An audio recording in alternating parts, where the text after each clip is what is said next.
도내 하루 사이 10명이 넘는 코로나19 확진자가 발생하면서 지역 확산세가 심상치 않습니다. 특히 강릉과 홍천에서 집단 감염이 이어지고 속초에서는 고령의 확진자가 사망해 방역당국의 긴장감이 높습니다. 강원도와 도의회 예산결산특별위원회가 팽팽한 이견을 보였던 내년도 예산안이 사실상 확정됐습니다. 육아 기본수당과 농어업인 수당 등 마찰이 일었던 현금 지원성 예산이 대부분 원안 통과돼 논란이 이어지고 있습니다. 정부의 부동산 대책 이후 주춤했던 춘천 지역 아파트 가격이 다시 오름세를 보이고 있습니다. 그러나 몇몇 신규 아파트에서만 가격이 급등하고 있어 일시적인 풍선 효과를 우려하는 목소리가 나오고 있습니다. 코로나19 중증 환자 치료 전담 병원인 강원대병원이 도내 코로나19 확진자 증가에 따라 치료 병상을 확대합니다. 일반 병실에 음압 장비를 갖추는 방법으로 중증 환자용 병상 5개를 더 늘리기로 했습니다.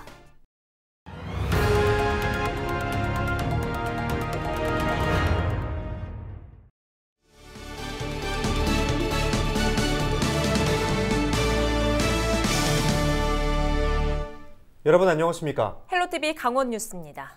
도내에서 하루 사이 10명이 넘는 코로나19 확진자가 발생하면서 지역 확산세가 심상치 않습니다. 강릉에서는 기타 강습 수강생들 간의 전파가, 홍천에서는 공공살림 가꾸기 사업 전파가 이어졌는데요. 속초에서는 코로나19 사망자가 또다시 발생하면서 방역당국이 긴장하고 있습니다. 박건상 기자가 보도합니다. 강원 도내에서 코로나19 10번째 사망자가 나왔습니다. 10일 속초 요양병원 확진자 중 80대 할머니가 치료 중 숨졌습니다. 도내 코로나19가 소강 상태를 보이는 듯했지만 하루 사이 13명이 추가되면서 도내 확진자는 750명을 넘어섰습니다. 지역별로는 10일 오후 3시 현재 강릉이 5명으로 가장 많았고 홍천이 3명, 영월이 2명, 원주, 춘천, 속초에서도 각각 1명 등으로 나타났습니다. 특히 강릉은 문화원에서 기타 강습 수강생 등 7명이 잇따라 확진 판정을 받으면서 지역 연쇄 감염이 우려되고 있습니다. 이곳에서 진행된 기타 강습으로 인해 연이은 확진자가 발생하면서 시설은 임시 폐쇄됐습니다. 강릉시는 추가적인 방역수칙 위반 여부를 조사한 뒤 강도 높은 행정처분에 나서기로 했습니다. 강릉시는 지난 2일부터 강사가 발열 등 증상이 있었음에도 별다른 조치 없이 수업이 진행된 점을 조사할 방침입니다. 저희들 생각하기에는 우리가 뭐지 강하게 해서 우리가 당번을 들어가면서 했으니까 그러면은 뭐 손소독하고 열체크하고 마스크 안 쓰면은 아예 들어가기 뭐 하니까. 강릉시는 16일까지 문화원을 폐쇄 조치하고 유증상자에 대한 검사를 강화하기로 했습니다. 증상이 있으신 상태에서도 굉장히 조금 안이하게 그냥 평소에 감기겠지 하고 일반 병원을 가시거나 이런 경우가 지금 계속 발생을 하고. 강릉뿐 아니라 홍천과 춘천 지역도 지역 내 전파가 이어지고 있습니다. 홍천에서 10일 2명이 확진 판정을 받았는데 지난달 27일 공공살림 가꾸기 사업 참여자 접촉자로 확인됐습니다. 춘천에서는 이날 중학생 1명이 확진 판정을 받으면서 해당 학교 학생과 교직원에 대한 전수조사를 벌이고 있습니다. 또 춘천 확진자 중에는 감염 경로가 확인되지 않은 경우가 잇따르면서 방역당국은 더욱 긴장하고 있습니다. 방역당국은 이번 주가 코로나19 재확산의 중대 고비가 될 것으로 보고 각종 모임과 사회활동을 자제하고 마스크 착용 등 기본적인 방역수칙을 지켜줄 것을 당부했습니다. 헬로티비 뉴스 박건상입니다. 코로나19 장기화로 강원랜드 카지노가 문을 닫은 날이 올해 200일이 넘는다고 합니다.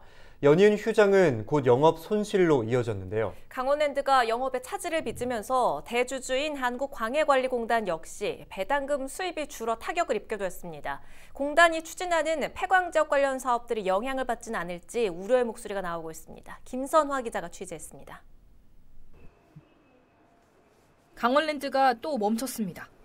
정선군이 지난 8일 사회적 거리 두기를 2단계로 격상하면서 강원랜드 카지노 영업장도 긴급 휴장에 들어간 겁니다. 벌써 4번째 휴장으로 올해 문 닫은 날만 200일이 넘습니다. 연이은 휴장의 강원랜드는 개장 후 사상 처음으로 적자로 돌아섰습니다. 그래서 현재 저희로서는 이제 경영 악화가 이제 언제까지 이어질 것인가, 그래서 기본적으로 저희가 이제 비상 경영 대책들을 세워놓고 있습니다. 그래서 인건비 절감이라든가 이런 부분들에 대해서 일단은 올해를 지나서 내년도까지 조금 여러 가지 추이들을 지금 보고 있는 상태이죠. 강원랜드는 사회적 거리두기 단계와 감염 확산 추이 등을 고려해 영업 재개 시기를 결정할 계획입니다. 코로나19 여파에 강원랜드가 영업 손실을 내면서 대주주인 한국광해관리공단의 재무 상태도 영향을 받을 것으로 보입니다. 강원랜드의 최대 주주로서 주식 지분 약 36%를 가지고 있는 광해관리공단. 강원랜드의 손실이 그대로 공단 손익에 반영되면서 공단은 올해 1,000억 원이 넘는 당기 순손실이 발생할 것으로 보고 있습니다. 지역에서는 광해방지 사업과 지역진흥 사업 등 공단이 추진하고 있는 사업이 차질을 빚진 않을지 우려의 목소리가 나옵니다. 공단은 정부와 협의를 통해 내년 출연금 예산을 올해보다 354억 원 더 확보했다고 설명했습니다. 다행히도 지금 코로나 바이러스 백신과 치료제가 내년도에 본격적으로 보급이 된다면 강원랜드 영업은 금년도와 같이 최악의 상황은 발생하지 않을 것으로 예상을 하고 있고요. 그에 따라서 예전과 같이 그 강원랜드에 대한 그 배당 수입은 어느 정도 확보될 수 있을 것이라고 예상하고 있습니다. 또 경비를 절감하고 자체 수입을 늘리는 등 추가적인 사업비 재원을 마련하겠다는 계획입니다. 코로나19로 시작된 강원랜드의 위기가 공기업으로까지 확산되면서 대책이 필요해 보입니다. 헬로티비 뉴스 김선아입니다. 도내 초중학교 학생과 교직원 4명이 코로나19 확진 판정을 받아 6개교 등교가 중단됐습니다. 춘천시 보건당국은 관내 중학교 2곳의 학생이 인후통과 발열 등의 증상을 보여 스스로 선별진료소를 찾아 해당 학교 학생들과 교직원에 대한 검사를 진행 중이라고 밝혔습니다. 이에 따라 해당 학교는 이날 원격 수업으로 전환했으며 교육청은 검사 결과에 따라 연장 여부를 결정할 예정입니다. 이와 함께 강릉의 한 병설 유치원에서는 보조교사가 코로나19 양성 판정을 받아 해당 유치원이 있는 초등학교가 원격 수업으로 전환되는 등 도내 일선 학교 6곳에 대한 등교 중단 조치가 내려졌습니다. 강원대학교 병원은 10일 도내 코로나19 확진자가 계속 증가함에 따라 치료 병상을 확대한다고 밝혔습니다. 현재 강원대 병원에는 중증 환자 병상 6개가 있으며 이 중 4개가 이미 사용 중이어서 확산세를 볼 때 병상 부족은 시간 문제인 것으로 병원은 내다보고 있습니다. 이에 병원은 일반 병실의 음압 장비를 갖추는 방법으로 중증 환자용 병상 5개를 더 늘리는 등 총 16개 병상을 중환자 치료에 활용하기로 했습니다. 도내에는 코로나19 치료가 가능한 음압 병상이 총 201개 있으며 이 중 114개가 사용 중이고 87개 병상이 사용 가능한 상황입니다.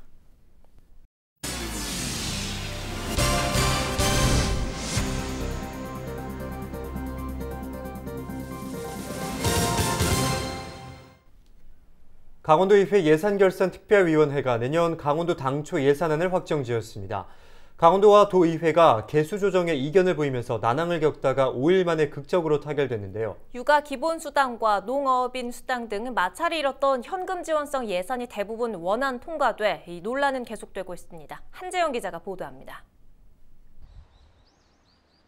7조 6천억 원이라는 역대 최대 규모로 추진된 2021년도 강원도 당초 예산안. 개수 조정을 놓고 집행부와 의회가 팽팽한 신경전을 벌였습니다. 여야 의원의 의견도 엇갈려 심의를 시작한 지 5일 만인 7일에서야 도의회 예산결산특별위원회를 통과했습니다. 조정된 예산은 107개 사업 153억여 원, 예결특위는 코로나19 장기화 등 위기 상황 극복과 경제 활성화를 위해 체감 복지 실현에 초점을 맞췄다고 밝혔습니다. 도민분들께서 직접 느끼실 수 있는 복지, 그리고 그 복지로 인해서 행복감을 느낄 수 있는 예산 편성에 중점을 뒀고요. 급하게 수혈될 수 있는 부분이 있고 그것을 씀으로써 그 경제가 활성화된다면 그것으로 인해서 강원도가 좀 더 나아지지 않을까라는. 하지만 현금 지급성 예산 1,000억여 원이 대부분 그대로 통과돼 논란이 계속되고 있습니다. 의회 상임위 예비심사부터 쟁점이던 육아 기본수당. 아이 한 명당 월 30만 원에서 10만 원 인상이 추진되면서 관련 예산 683억 원이 원안 통과됐습니다.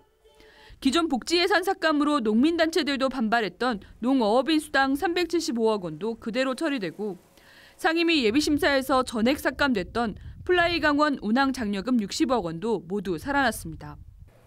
이에 따라 야당과 일부 시민사회단체들은 타당성과 사업 효과에 대한 검증이 부족하고 강원도의 재정 부담을 가중시킬 것으로 우려하고 있습니다. 코로나와 수해와 아프리카 돼지 열병으로 해가지고 지자체가 그 재정 상황이 매우 열악한 상황에서 기본 사업을 114%나 인상한다는 것들은 상당히 납득하기 어려울 것 같습니다. 실제 강원도는 세수 감소 등으로 내년에 1,900여억 원의 지방채를 발행해야 할 상황입니다. 역대 최대 규모로 편성되는 강원도의 2021년도 당초 예산안은 오는 11일 강원도의회 제3차 본회의에서 최종 확정됩니다. 헬로티비 뉴스 한재영입니다. 정부의 부동산 대책 이후 주춤했던 춘천 지역 아파트 가격이 다시 오름세를 보이고 있습니다. 문제는 몇몇 신규 아파트 가격만 급등하고 있다는 건데요. 정부 규제로 갈 곳을 잃은 투기 자금이 일시적으로 지방으로 몰리는 이른바 풍선 효과 때문이라는 우려가 나옵니다. 성기석 기자가 보도합니다. 내년 말 입주를 목표로 공사가 한창인 춘천의 한 초고층 아파트입니다. 2년 전 분양 당시 3.3제곱미터에 1,000만 원이 넘는 분양가로 주목받았던 곳입니다. 그런데 입주를 하기도 전에 해당 아파트 값이 치솟고 있습니다. 국토교통부에 신고된 자료를 보면 이 아파트 84제곱미터형은 지난 2달간 4억 5천만 원에서 5억 5천만 원대에 20건이 넘게 거래됐습니다. 분양가가 3억 5천만 원 정도였던 점을 감안하면 1억 원이 훌쩍 넘는 웃돈이 붙은 겁니다. 입주한 지 5년이 지난 바로 옆 아파트도 가격이 동반 상승했습니다. 올해 초와 비교해 7천만 원 정도 가격이 올라 4억 원 중반의 가격대를 형성하고 있습니다. 시장에서는 너무 급격한 가격 오름세가 당황스럽다는 반응입니다.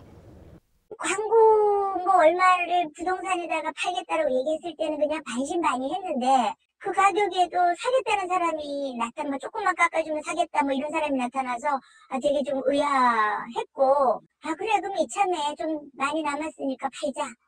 문제는 이 같은 현상이 몇몇 신규 아파트에만 집중되고 있다는 겁니다. 제 뒤로 보이는 이 아파트들은 분양권 값이 크게 오른 앞서 본 아파트 공사 현장과 불과 길 하나를 사이에 두고 인접해 있습니다. 하지만 이들 아파트들의 아파트 가격 오름세는 그다지 크지 않은 상황입니다. 1년간 거래 가격은 500만 원 정도가 올랐을 뿐입니다. 신규 분양 아파트 가격이 들썩인 이유는 정부 부동산 규제로 갈 곳을 잃은 수도권 투기 자금이 몰렸기 때문이라는 게 업계의 분석입니다. 신규 아파트의 경우 입주 전까지 중도금 대출을 큰 제한 없이 이용할 수 있고 분양권을 사도 올해까지는 다주택자로 분류되지 않아 중과세를 피할 수 있기 때문에 자금이 몰렸다는 설명입니다. 이 같은 지적에 정부는 내년 1월 1일 이후 분양권을 사는 사람 역시 주택 한 채를 구매한 것으로 분류하기로 결정했습니다. 취득할 때 주택 수가 몇 개가 있냐 따라 취득 세율이 달라지거든요. 그러니까 내년 1월 1일부터는 분양권을 내가 산다 그러면은 예를 들어서 1월 1일 날 분양권을 하나 샀습니다. 샀을 적에는 내 기존의 주택이 하나 있고 그럼 내가 2주택이 돼요. 지난 1년 동안 전체 춘천 지역 아파트 거래 가격은 평균 3.5% 정도 올랐고 자금이 몰린 신규 분양 아파트는 분양가 대비 최대 50% 이상 값이 올랐습니다. 헬로티비 뉴스 성기석입니다. 삼척시가 외부 청렴도 평가에서 5등급을 받으면서 김양우 시장이 시민들께 죄송하다며 청렴도 향상에 매진하겠다고 밝혔습니다. 국민권익위원회가 지난 9일 발표한 청렴도 평가에서 외부 청렴도는 4등급에서 5등급으로 한 등급 떨어졌습니다. 이와 관련해 김양우 삼척시장은 국민권익위원회 청렴도 평가 등급에서 기대 이하의 결과가 나와 시민들에게 죄송하다고 전했습니다. 이에 따라 오는 21일부터 내년 1월까지 공직기강 특별 점검 주간으로 정하고 부서별 근무 상황을 집중 점검하기로 했습니다. 화천군이 모든 국민에게 마스크 30장씩을 배부합니다. 화천군은 KF94 마스크 78만 장을 구입해 군민 1명당 30장씩 이번 주말까지 지급한다고 밝혔습니다. 마스크는 연령대별로 소형과 중형, 대형으로 나눠 지급할 예정입니다. 화천군이 주민에게 마스크를 지급한 건 지난 3월 17만 장, 8월 125만 장에 이어 이번이 세 번째로 모두 220만 장을 지원했습니다. 도내 4개 시군에서 아프리카 돼지열병에 걸린 야생 멧돼지가 잇따라 발견됐습니다. 강원도는 지난 7일 춘천시 서면 금산리 광역 울타리 안에서 엽사가 포획한 야생 멧돼지 한 마리가 ASF 바이러스에 감염된 것으로 확인됐다고 밝혔습니다. 또 양구 방산면 금악리와 동면 월운리 광역 울타리 안과 인제군 북면 월안리와 화천군 간동면 방청리에서도 아프리카 돼지열병에 감염돼 죽은 멧돼지가 각 한 마리씩 발견됐습니다. 해당 지역 중심으로 반경 10km 안에 있는 4개 양돈 농가에서 3,700여 마리에 대해서는 이동 제한 조치가 유지됩니다.